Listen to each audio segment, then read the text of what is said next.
آپ رات کو سو نہیں پا رہے ہیں ٹینشن کی وجہ سے، اس کا علاج یہ ہے کہ آپ وضو کر کے کھڑے ہو جائیں اور اللہ کے سامنے کھڑے ہو کر کے پھر نماز پڑھنا شروع کر دیں، اور اس وقت اپنے ذہن میں لائیں، اپنے ذہن میں یہ لائیں کیا، میں حدیث سناتا ہوں، جناب رسول اللہ صلی اللہ علیہ وسلم نے ارشاد فرمایا ینزل اللہ تبارک و تعالی الی السماء الدنیا فی کل لیلۃ، اللہ تعالیٰ شان ہر رات آسمان اول پر اتر کر کے آتے ہیں، اور ایک حدیث میں رات کے اخیر میں اتر کر کے آتے ہیں، فیقول، پھر اللہ کہتے ہیں حال من سائل فاعطی، کون مانگنے والا ہے میں عطا کروں گا۔ تو آپ اس وقت جب کھڑے ہو جائیں گے، وضو کر کے غسل کر کے کھڑے ہو جائیں گے جائے نماز پر، اور کمرہ اندھیرا کر کے پھر اپنے دل میں لائیے اللہ کی طرف سے اعلان ہو رہا ہے،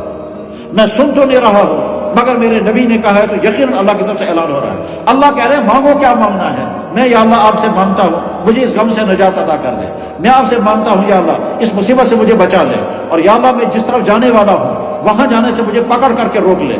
اللہ کے نبی فرماتے تھے خذنی بناصیتی الی الخیرات، یا اللہ میری پیشانی کے بال پکڑ کر مجھے اچھے راستے کی طرف چلا دے، تو ہمارا نبی کہتا تھا۔ تو ٹھیک اسی طرح سے ہم بلک بلک کر کے جب اس وقت آپ دعائیں مانگیں گے، آپ یقین رکھیں، 100% یقین رکھیں آپ کی دعائیں قبول ہو جائیں گی۔ کیوں؟ اس لیے یہ تو نہیں ہو سکتا کہ اللہ تعالیٰ شانوں کہیں گے مجھ سے مانگو، اور جب ہم مانگنے لگیں گے پھر اللہ فرمائے گا میں نہیں دوں گا، ایسا کبھی نہیں ہو سکتا۔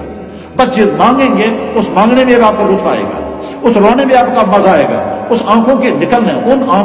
آنکھوں سے جب آپ